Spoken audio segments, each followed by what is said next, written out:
first year of dance, when I was 3. On picture day, I was really unhappy. In the group photo, I scowled at the camera and just wasn't having any of it. But for my individual photo, I just had the biggest smile you've ever seen.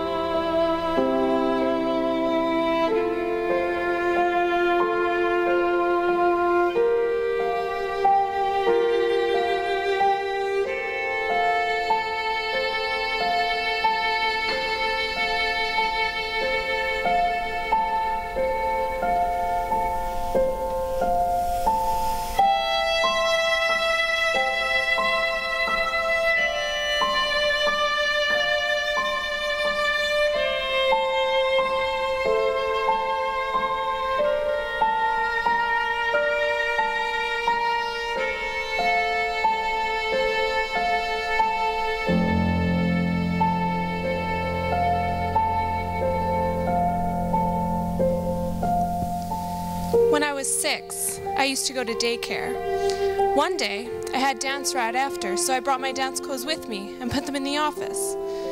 One of the other girls thought they were dress-up clothes, so she put them on and started dancing around the room. I was so mad at her.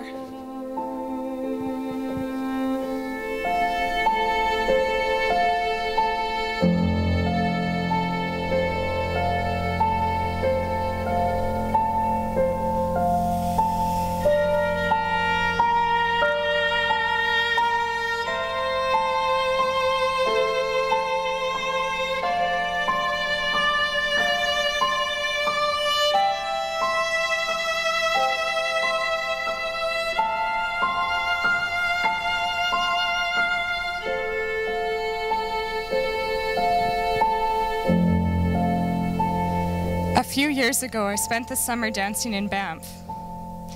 And after our final performance there, a woman came up to me who I knew only to be another artist at the center. She paused and looked me in the eye and said to me, "I just loved watching you dance. You have such a warmth to you." To have a stranger share that with me was truly touching.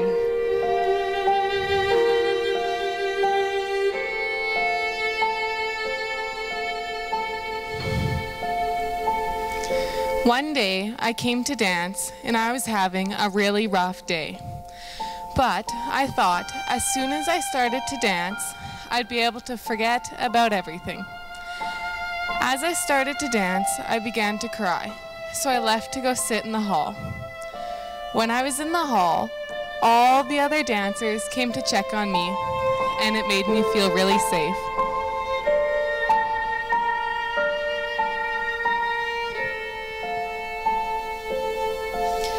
In our voice classes, our teacher led us to have many raw experiences.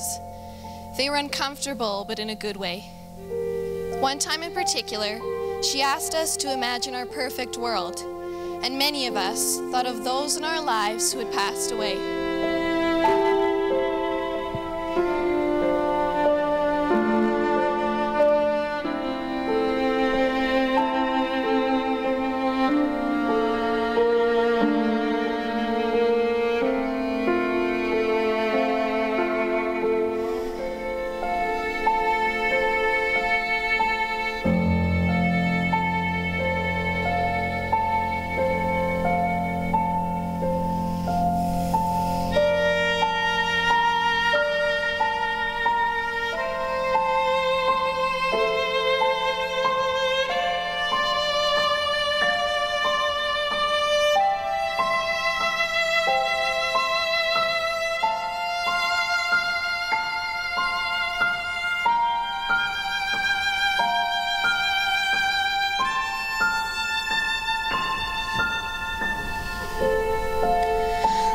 First year dancing on point was a really rough time. The lady sizing me told me I had huge feet and needed the largest size available. Now my feet really aren't that big, just my toes are long, so the shoes didn't fit at all and had way too much room. But I bought them anyways and wore them for a whole year before I finally got new ones.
After finding out I'd received a special honor at school, my mom and I were discussing what had led to the success. It all rooted back to dance. The discipline, the determination, and the dedication to always put my heart into everything that I do.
When I was younger, I had a serious knee injury that made dancing very difficult.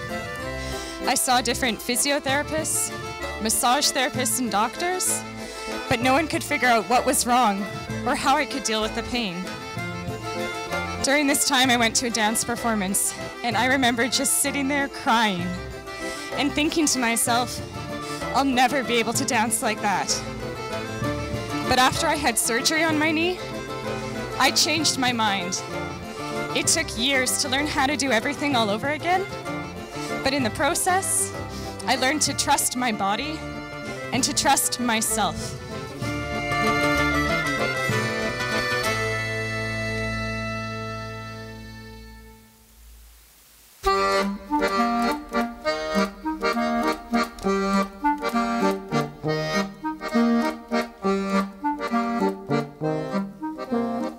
To the studio, all my worries are left at the door. I feel safe there. It's a no judgment zone.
When I was 13, I went to a ballet school out of town. I was really lonely there because I didn't know anyone else, and it was my first time being away from home that long. I didn't like the class I was in because all the other girls were way younger than me. I spent the whole first week crying, and things didn't get better. I didn't even enjoy my ballet classes.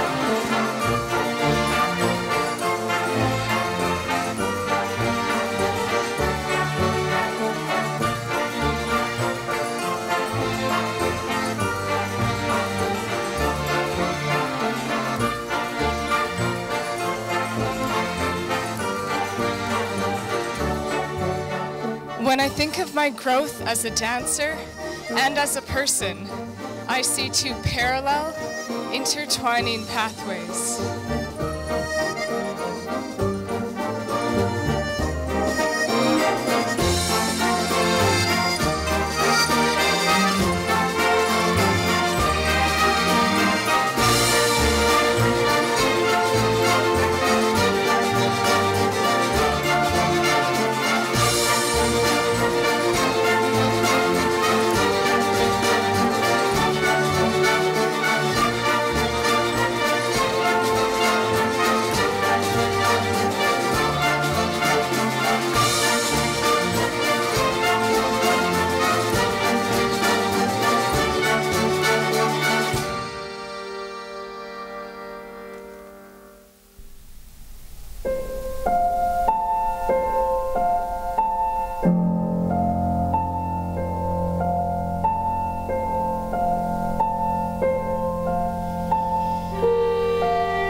When you dance for hours at the studio every day, going home means falling asleep on the couch. But I remember last spring break, I would find myself prancing around my living room, just trying to dance a little. I guess when you leave the studio, you don't realize how much dance is still in your body.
We've been so fortunate to have worked with such incredible people.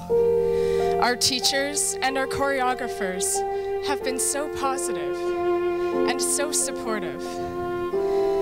The dance community is like a secret society of passionate, creative, and committed people. I don't think other people always understand us, but we understand each other.